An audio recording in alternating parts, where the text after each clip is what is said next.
My grandma used a different method to deal with my tender-headed tendencies. When she did my hair, or that of any of her granddaughters, there were no distractions, no pretty colors, just a pillow on the floor, a basketball game on ESPN, and no nonsense. By that age, I knew not to cry, and sitting as still as possible was going to get me out faster. It wasn't hard with the way she would hold us between her knees, almost like she was daring us to try to squirm.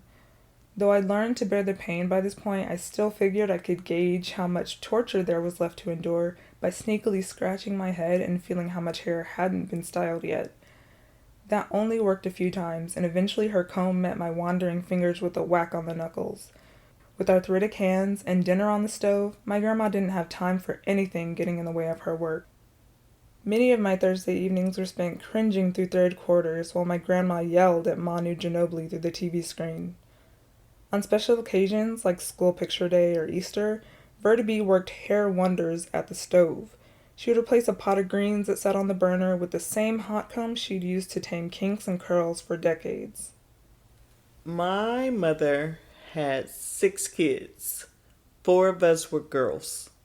And as I said, my mother did not believe in your hair being nappy or unkept or untaken care of.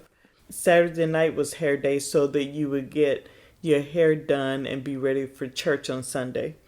And starting with the oldest, which was me, you pulled up a chair beside the stove and she put that pressing comb on the stove and she pressed every one of our heads of hair, even if it took 3-4 hours. There were 4 girls. We all got our hair pressed straight before church on Sunday.